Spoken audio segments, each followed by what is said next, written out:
నా సాక్ష్యము 3 years back అనుకుంటా. అంటే కంప్లీట్ అయిపోయింది. ఉద్యోగం కోసం హైదరాబాద్ వచ్చాను. అది మెకానికల్ డిపార్ట్మెంట్. సో మెకానికల్లో జాబ్ చేయాలి, వేరే చోట జాబ్ చేయొద్దు. ప్రజెంట్ సాఫ్ట్వేర్ మూవ్లో ఉన్నప్పటికీ నేను మెకానికల్లో చేయాలని ప్రేరేపణలో ఉండేవాడు. దేవుడిని ఎప్పుడు ప్రేయర్ చేసుకుంటూ ఉండేవాడు, ప్రేయర్ వదలలేదు. ఫైల్ తీసుకొని ఐడిపిఎల్, చింతల్, పటాన్చేరు, ఇస్లాపూర్, షాపూర్ ఇలా మెకానికల్ సంబంధించిన ప్రతి ఏరియాలో ఫైల్ తీసుకుని తిరుగుతూ ఉండేవాడు. పొద్దున్న లేవడం, ఫేస్ వాష్ చేసుకోవడం, ఇన్షర్ట్ చేసుకోవడం, ఫైల్ పట్టుకొని వెళ్ళిపోవడం, టిఫిన్ చేసేసి ఆఫీస్ చుట్టూ రిజల్ట్ ఇచ్చేవాడు. ఎన్ని ఇచ్చారో నాకే తెలియదు. దేవుడి ఉద్దేశాలు వేరే ఉన్నాయి అని అది గుర్తింపలేకపోయాను నేను. ఇంట్లో పరిస్థితులు కొంచెం వేరేలా ఉండే, అప్పులు కొంచెం మేరపడి ఉండే.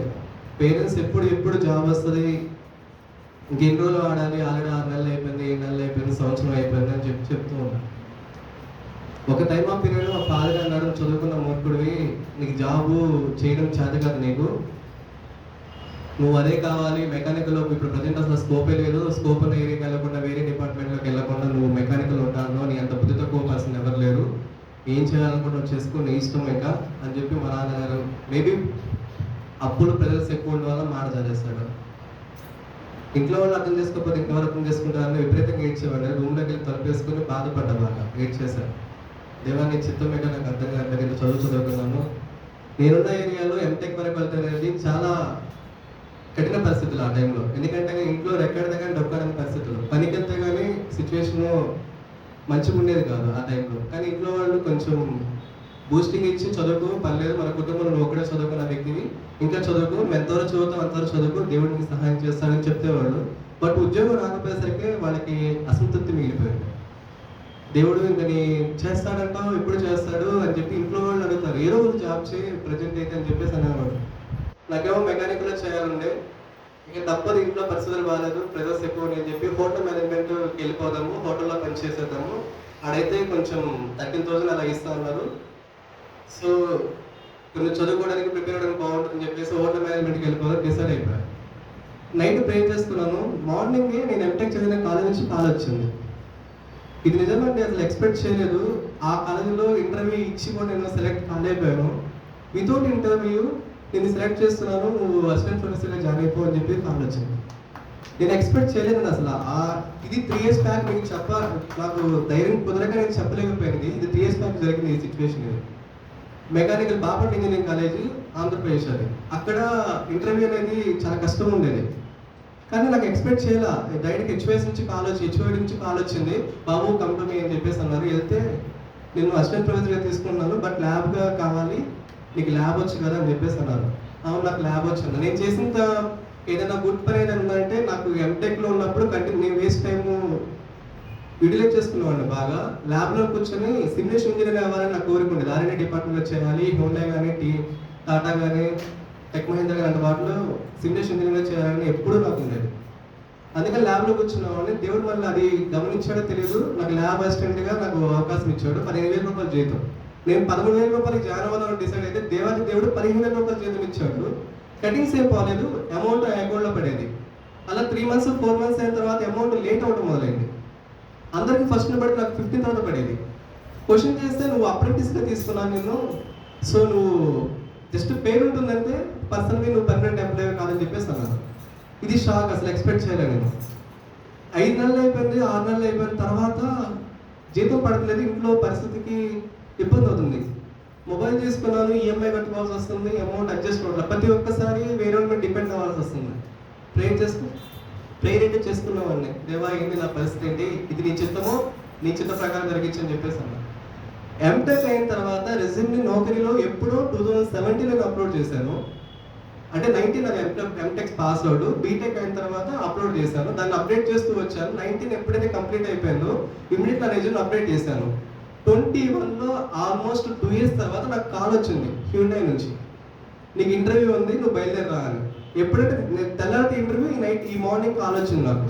నేను ఎక్స్పెక్ట్ చేయాల, హ్యూండై నుంచి కాల్ రావడం ఏంటి, అసలు నేనేంటి అని అర్థం కాల. బట్ దేవుడి ప్రేరేపణ కలిగింది, ఎల్లునే ఒక వాయిస్ వినపడింది, బయలుదేరి వచ్చేసాను. కానీ వచ్చిన రోజు శుక్రవారం పూట ఫోన్ చేస్తే శనివారం పూటకి షిఫ్ట్ అయింది ఇంటర్వ్యూ. సో శనివారం మార్నింగ్ వెనకాల వచ్చేయమని చెప్పారు హ్యుండాయ్ కంపెనీకి. శుక్రవారం వచ్చేసాను. నేను చదువుకుంది ల్యాబ్స్ చేసింది సిఐటిడి బాలనగర్. ఆ రోజంతా మార్నింగ్ వెళ్ళిపోయి ల్యాబ్ చూసుకొని అంతా కంప్లీట్ చేసుకొని 2 years అయిపోయింది. టీచింగ్ ఫీల్డ్లో ఉన్నాను, ల్యాబ్ మర్చిపోయాను. బట్ యూట్యూబ్ వీడియో చూసి ప్రాక్టీస్ చేసుకొని బేసిక్ నాలెడ్జ్తో వెళ్ళాను.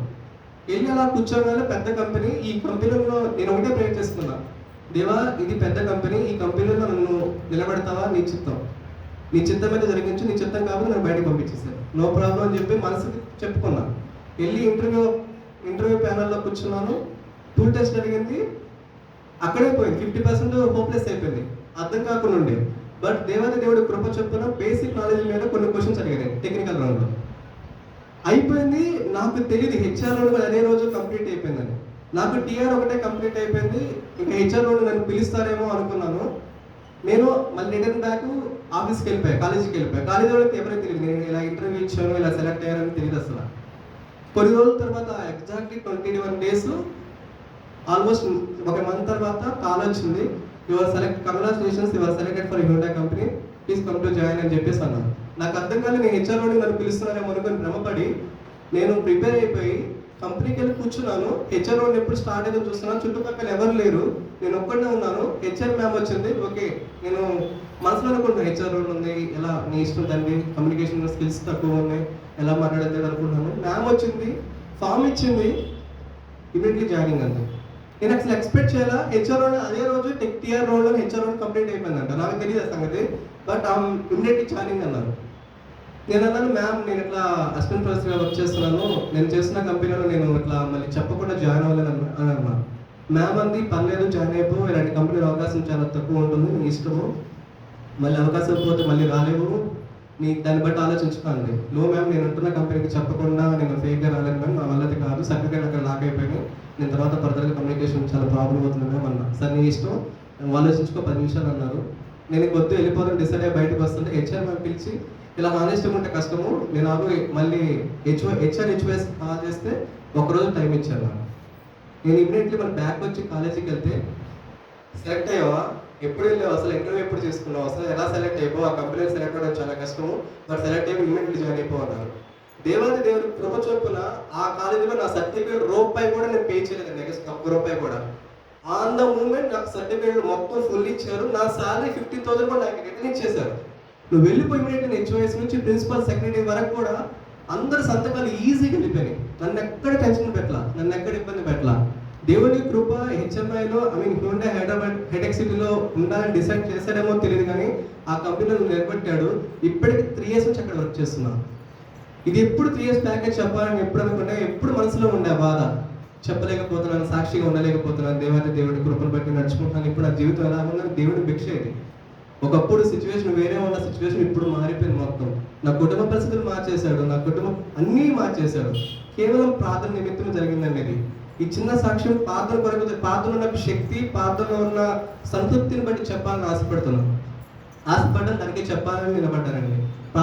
ప్రతి ప్రార్థన మన అవసరతను తీరుస్తుంది, ప్రతి ప్రార్థన మన కష్టంలో తోడు ఉంటుంది, ప్రతి ప్రార్థన దేవుడు వింటాడు, జవాబు ఖచ్చితంగా ఇచ్చాడు. నాకు ఇచ్చాడు, అందరికి ఇస్తాడు.